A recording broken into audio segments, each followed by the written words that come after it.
Narayana Swami to address the gathering. Dr. Swami's illustrious career as an IAS officer, his unwavering commitment to integrity, and relentless fight against corruption have made him a true inspiration for us all. His insights and experiences will undoubtedly be invaluable. Dear Sir, we are eager to hear from you. ആദരണീയനായ അധ്യക്ഷൻ reverend father Philip വൈക്കത്തുകാരൻ, ബഹുമാന്യനായ principal professor Indulal, പ്രിയപ്പെട്ട ജില്ലാ panchayat member Shrimati Binu Isaac Raju, മറ്റ് വിശിഷ്ട വ്യക്തികളെ, പ്രിയപ്പെട്ട വിദ്യാർത്ഥിനികളെ, സുഹൃത്തുക്കളെ, കുട്ടനാടിൻ്റെ വിളക്കായി വെളിച്ചമായി പരിലസിക്കുന്ന ഈ വിദ്യാലയത്തിൽ നടക്കുന്ന ഈ ചടങ്ങിൽ പങ്കെടുക്കാൻ കഴിഞ്ഞതിലെ സന്തോഷം ഞാൻ ആദ്യമായി രേഖപ്പെടുത്തിക്കൊള്ളട്ടെ. ജനാധിപത്യം, ഭരണഘടന, സാമൂഹിക നീതി എന്ന വിഷയത്തെ ആസ്പദമാക്കിയുള്ള ഒരു സെമിനാറിലാണ് ഞാൻ പങ്കെടുക്കുന്നത് എന്നതെൻ്റെ സന്തോഷത്തെ അക്ഷരാർത്ഥത്തിൽ ദ്വിഗുണീഭവിപ്പിക്കുന്നു. നവോത്ഥാന പാതയിലെ, സാമൂഹിക നീതിയുടെ പാതയിലെ ഒരു കെടാവിളക്കാണ് ഇന്ത്യൻ ഭരണഘടന. ഉണരിൻ ഉള്ളിൽ ആത്മശക്തി പ്രണയമിഴും സഹജാതരെ തുരിപ്പിൻ, രണപടഹമടിച്ച് ജാതിരക്ഷ സണവിരിടങ്ങളിലൊക്കെ എത്തി നീർപ്പിൻ എന്ന കുമാരനാശാന്റെ സിംഹനാദത്തിലെ വരികളാണ് സാമൂഹിക നീതിയെക്കുറിച്ച് പറയുമ്പോൾ എൻ്റെ മനസ്സിൽ മുഴങ്ങുന്നത്. The Indian society was like a multi-storied building with neither an elevator nor an escalator എന്നാണ് പറഞ്ഞിരിക്കുന്നത്. ഇന്ത്യൻ സമൂഹം ഒരു ബഹുനില കെട്ടിടത്തെ പോലെയായിരുന്നു. എന്നാൽ ആ കെട്ടിടത്തിൽ ഒരു എലിവേറ്ററോ എസ്കലേറ്ററോ ലിഫ്റ്റോ ഒന്നും ഉണ്ടായിരുന്നില്ല. രണ്ടാം നിലയിൽ ജനിക്കുന്നവൻ രണ്ടാം നിലയിൽ തന്നെ മരിക്കും, നാലാം നിലയിൽ ജനിക്കുന്നവൻ നാലാം നിലയിൽ തന്നെ മരിക്കും, ഏറ്റവും താഴത്തെ നിലയിൽ ജനിക്കുന്നവൻ ഏറ്റവും താഴത്തെ നിലയിൽ തന്നെ മരിക്കും. അതിനൊരു മാറ്റം വരുത്തിക്കൊണ്ട് ഒരു എസ്കലേറ്ററും എലിവേറ്ററും നൽകുകയാണ് ഇന്ത്യൻ ഭരണഘടന ചെയ്തത്. ജനങ്ങൾക്ക് വേണ്ടി ജനങ്ങൾ നടത്തുന്ന ജനങ്ങളുടെ ഭരണമാണ് ജനാധിപത്യമെങ്കിൽ ആ ജനാധിപത്യത്തിൻ്റെ ശ്രീകോവിലിൽ കൊളുത്തിയ ഭദ്രദീപമാണ് സാമൂഹിക നീതി. പ്രതീകാത്മകമായ, സുതാര്യമായ ഒരു ഭരണ സംസ്കാരത്തിൻ്റെ അന്തസ്സത്ത സാമൂഹിക നീതിയായിരിക്കണം. ജനങ്ങളുടെ പ്രശ്നങ്ങൾ വിശകലനം ചെയ്തുകൊണ്ട്, വിശ്ലേഷണം ചെയ്തുകൊണ്ട്, വിലയിരുത്തിക്കൊണ്ട് അവയ്ക്ക് ക്രിയാത്മകമായ, ഭാവനാപൂർണമായ, നീതിയുക്തമായ, യുക്തിസഹജമായ പരിഹാരമാർഗങ്ങൾ നിർദ്ദേശിച്ചുകൊണ്ട് അവ പ്രായോഗിക തലത്തിലേക്ക് ആനയിക്കുമ്പോൾ അത് ഭരണഘടനയുടെ അന്തസ്സത്ത പൂർണ്ണമായും ഉൾക്കൊണ്ടുകൊണ്ടായിരിക്കണം. ഇന്ത്യൻ ഭരണഘടനയിലൂടെ കണ്ണോടിച്ച് നോക്കിയാൽ സാമൂഹിക നീതി, സാമൂഹിക തുല്യത ഉറപ്പുവരുത്തുന്ന നിരവധി അനുച്ഛേദങ്ങൾ നമുക്ക് കാണുവാൻ സാധിക്കും. ആർട്ടിക്കിൾ 14 നിങ്ങൾക്കെല്ലാം അറിയുന്നത് പോലെ right to equality, right to freedom of speech and expression article 19, right to life and liberty എന്ന ബ്രോഡ് കൺസെപ്റ്റിനെ എംബോഡി ചെയ്യുന്ന ആർട്ടിക്കിൾ 21. അങ്ങനെ നിരവധി ഫണ്ടമെന്റൽ റൈറ്റ്സ് മുതൽ, മൗലിക അവകാശങ്ങൾ മുതൽ ഫണ്ടമെന്റൽ ഡ്യൂട്ടീസ് വരെ 11 fundamental duties, though not enforceable in a court of law. നിങ്ങൾക്കറിയാം, 10 ഫണ്ടമെന്റൽ ഡ്യൂട്ടി ആയിരുന്നത് 11 ഫണ്ടമെന്റൽ ഡ്യൂട്ടിയായി വർദ്ധിപ്പിച്ചത് 86ാം ഭരണഘടനാ ഭേദഗതി വഴിയാണ്, റൈറ്റ് ടു എഡ്യൂക്കേഷനുമായി ബന്ധപ്പെട്ട്. അത് എൻഫോഴ്സ് ചെയ്യാനുള്ള 226ാം അനുച്ഛേദത്തിൽ ഹൈക്കോടതികളിലും 32ാം അനുച്ഛേദത്തിൽ സുപ്രീം കോടതികൾക്കും നൽകിയിട്ടുള്ള വിപുലമായ അധികാര അവകാശങ്ങൾ, directive principles of state policy, ഇതിൻ്റെ എല്ലാം ഭാഗമായി വന്നിട്ടുള്ള നിരവധി ഹൈക്കോടതി, സുപ്രീം കോടതി വിധികൾ. കുഞ്ഞുങ്ങൾക്ക് അറിവുണ്ടായിരിക്കണം, ഇക്കഴിഞ്ഞ 2024 ഏറ്റവും പ്രധാനപ്പെട്ട വിധിയാണ് ബഹുമാനപ്പെട്ട സുപ്രീം കോടതി അലിഗർ മുസ്ലിം യൂണിവേഴ്സിറ്റി ജഡ്ജ്മെന്റിലൂടെ പ്രസ്താവിച്ചത്. 1967 ഒരു സുപ്രീം കോടതി വിധിയെ പൂർണ്ണമായും നിഷേധിച്ചുകൊണ്ട് ഒരു 4:3 ഭൂരിപക്ഷത്തിലൂടെ അന്നത്തെ ചീഫ് ജസ്റ്റിസ് ചന്ദ്രചൂഡിന്റെ അധ്യക്ഷതയിൽ ഉള്ള ബെഞ്ച് പുറപ്പെടുവിച്ച ചരിത്രപരമായ വിധി ഒരു ന്യൂനപക്ഷ വിദ്യാഭ്യാസ സ്ഥാപനം ഒരു നിയമം വഴിയാണ് നിലവിൽ വന്നതെന്ന ഒറ്റക്കാരണം മൂലം അതിൻ്റെ ന്യൂനപക്ഷ പദവി നഷ്ടപ്പെടുന്നില്ല എന്ന വിധി. Minority status is not affected by statute എന്നാണ് ബഹുമാനപ്പെട്ട സുപ്രീം കോടതി പറഞ്ഞത്.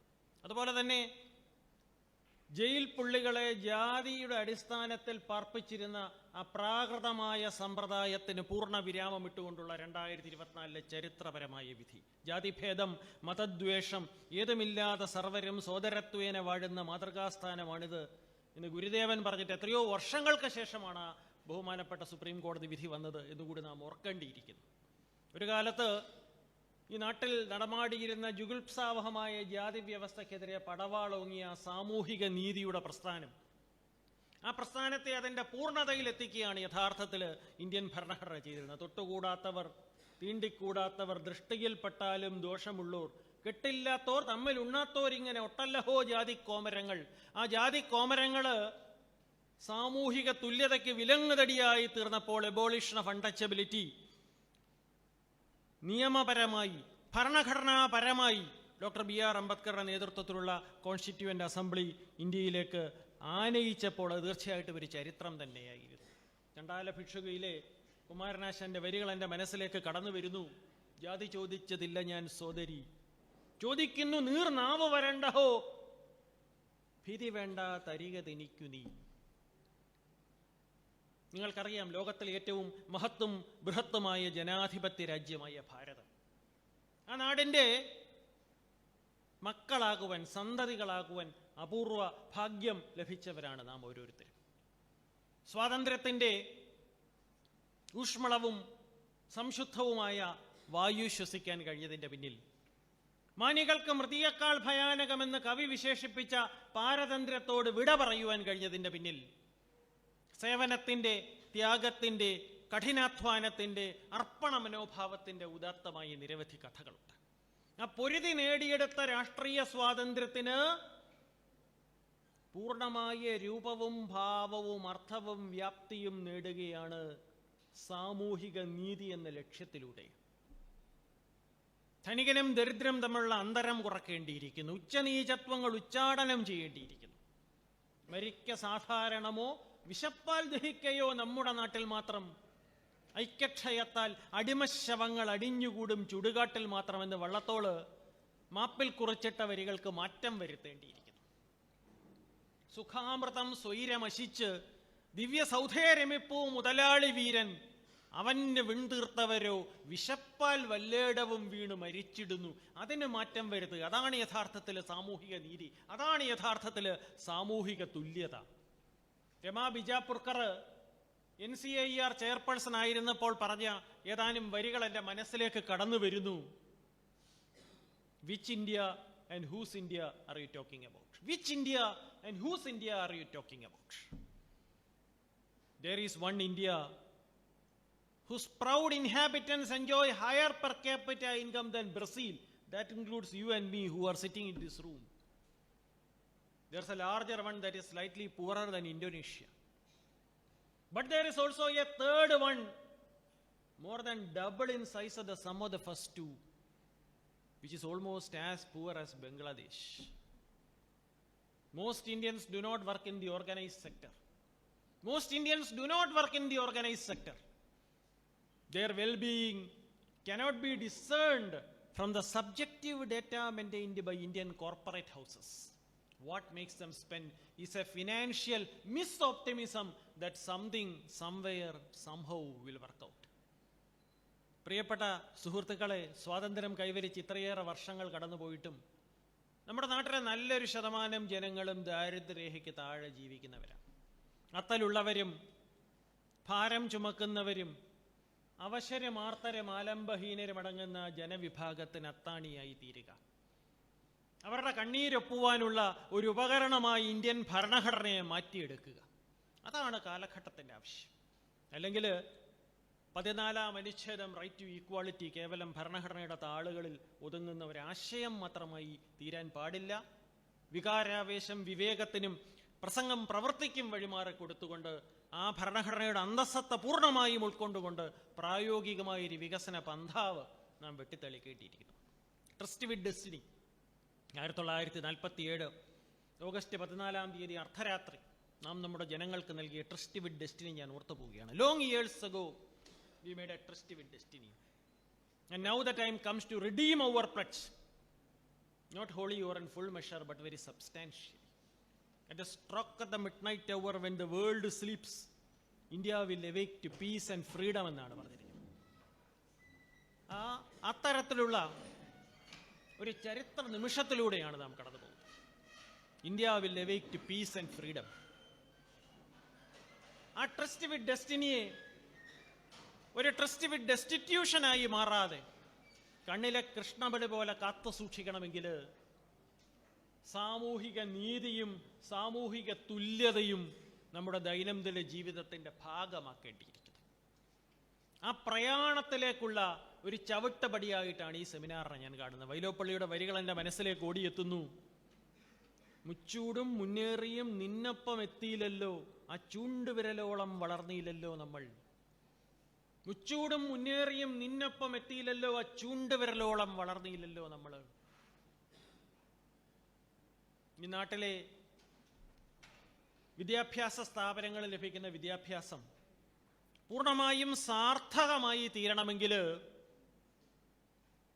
നാടിനെ സ്നേഹിക്കുന്ന, മണ്ണിനെ സ്നേഹിക്കുന്ന, മണ്ണിൻ്റെ മക്കളെ സ്നേഹിക്കുന്ന, അവർക്ക് വേണ്ടി 4 കാര്യങ്ങൾ ചെയ്യണമെന്ന അദമ്യമായ അഭിവാഞ്ചയുള്ള, അഭിനിവേശമുള്ള ഒരു തലമുറയെ നാം വാർത്തെടുക്കേണ്ടിയിരിക്കുന്നു.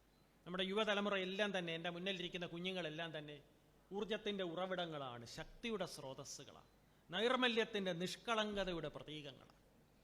The youth is the gay and pleasant spring of life എന്നാണ് പറഞ്ഞിരിക്കുന്നത്. പക്ഷെ കഷ്ടകരമെന്ന് പറയട്ടെ, പലപ്പോഴും ആ കർമ്മശേഷി വഴിതെറ്റി ഒഴുകി നാടിനെ വിനാശത്തിലേക്കും ഭീകരവാദത്തിലേക്കും മറ്റും നയിക്കുന്ന കഷ്ടകരമായ കാഴ്ചയാണ് നാം കണ്ടുകൊണ്ടിരിക്കുന്നത്.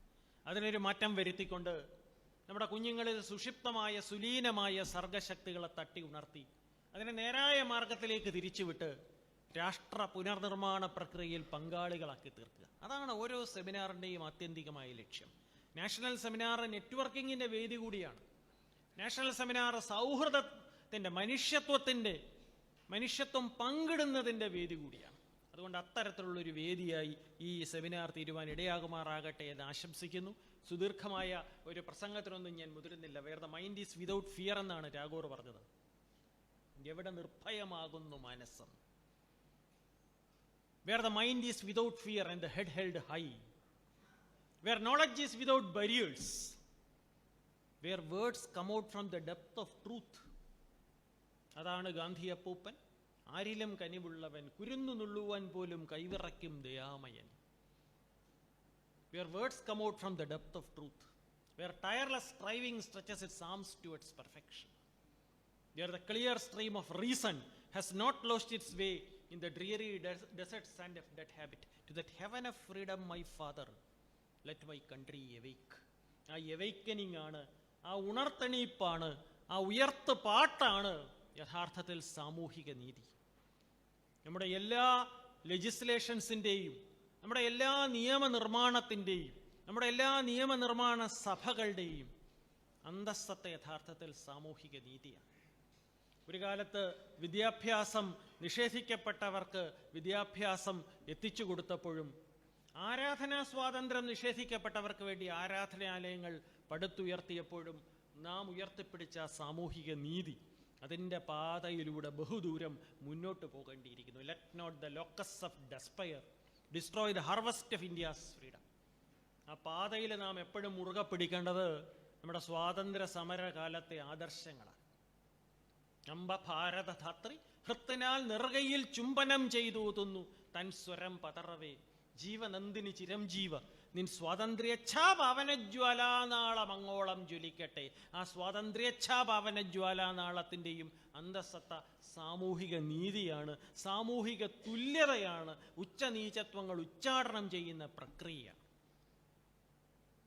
ഭാരതമതങ്കജം ചങ്ങല പൊട്ടിച്ചത് പാരിനെ ചതച്ചുകൊണ്ട് അങ്ങിങ്ങു പായാനല്ല, പിന്നെ എന്തിനാണ്? വാരിയിൽ വീഴിക്കപ്പെട്ടുഴലും തൻ കൂട്ടരെ ചേണിറ്റ തുമ്പിക്കയ്യാൽ പിടിച്ചു പൊക്കാനത്രേ. ആ വാരിയിൽ വീഴിക്കപ്പെട്ടുഴലുന്ന കൂട്ടരെ ചേണിറ്റ തുമ്പിക്കയ്യാൽ പിടിച്ചു പൊക്കുന്ന പ്രക്രിയയാണ് സാമൂഹിക നീതി. ഇന്ന് നമുക്കറിയാം ജീവിതം ആഴി പോലെ അനന്തമാണ്. അതിൽ നിന്ന് ഓരോരുത്തരും ലഭിക്കുന്ന ഒരു കൈക്കുമ്പിൾ ജലം മാത്രമാണ്. ആ കുടിനീര് കണ്ണുനീരായി തീരുമ്പോൾ, ആ പാനപാത്രം വിഷപാത്രമായി തീരുമ്പോൾ, ആ വ്യക്തിക്ക് കൈത്താങ്ങാകേണ്ടത് സമൂഹമാണ്. അതാണ് സാമൂഹിക നീതി. അതുകൊണ്ട് ആ സാമൂഹിക നീതിയെ മുറുകെ പിടിച്ചുകൊണ്ട് ഇന്ത്യൻ ഭരണഘടന എന്ന ആ മഹത്തായ ബൃഹത്തായ, അതൊരു ഡോക്യുമെൻ്റ് അല്ല, അതൊരു ഫിലോസഫി തന്നെയാണ്. ആ ഫിലോസഫിയെ മുറുകെ പിടിച്ചുകൊണ്ട് ജനാധിപത്യത്തിൻ്റെ പാവനമായ പാതയിലൂടെ സേവനം മുദ്രാവാക്യമായും ത്യാഗം ജീവിതവ്രതമായും സ്വീകരിച്ച് പരശതം നാഴികക്കല്ലുകൾ പിന്നിടുവാൻ ഈ സെമിനാറിന് ഒരു മാർഗദീപമായി കഴിയുവാൻ ഇടയാകുമാറാകട്ടെ എന്ന് ആശംസിച്ചുകൊണ്ട് എല്ലാ ഭാവുകങ്ങളും നേർന്നുകൊണ്ട്, in some faint dawn, in some dim eve, like a cluster of light, like a dream of delight, let this seminar attain its noble objectives എന്ന് മാത്രം ആശംസിച്ചുകൊണ്ട് എന്നിലർപ്പിതമായ കർത്തവ്യം നിർവഹിച്ചതായി വിനയത്തിൻ്റെ ഭാഷയിൽ ഈശ്വരനാമത്തിൽ പ്രഖ്യാപിച്ചുകൊണ്ട് ഞാൻ എൻ്റെ വാക്കുകൾ ഉപസംഹരിക്കുന്നു. നിങ്ങൾക്ക് നമസ്കാരം. Thank you, sir. ജനങ്ങളുടെ ക്ഷേമം ഉറപ്പുവരുത്തുന്നതിനും രാജ്യത്തിൻ്റെ സുസ്ഥിര വികസനം നേടിയെടുക്കുന്നതിനും ഇന്ത്യൻ അഡ്മിനിസ്ട്രേറ്റീവ് സർവീസിന് നിർണായകമായ പങ്കുണ്ട്. ഭരണകൂടത്തിൻ്റെ സുഗമമായ പ്രവർത്തനത്തിന് ജനപ്രതിനിധികളോടൊപ്പം ചേർന്ന് പ്രവർത്തിക്കുന്ന തൂണുകൾ തന്നെയാണവർ. മുഖ്യ പ്രഭാഷണത്തിനായി ആലപ്പുഴ ജില്ലാ സബ് കളക്ടറായ ശ്രീ സമയ കിഷൻ IAS-നെ സാദരം ക്ഷണിച്ചുകൊള്ളുന്നു.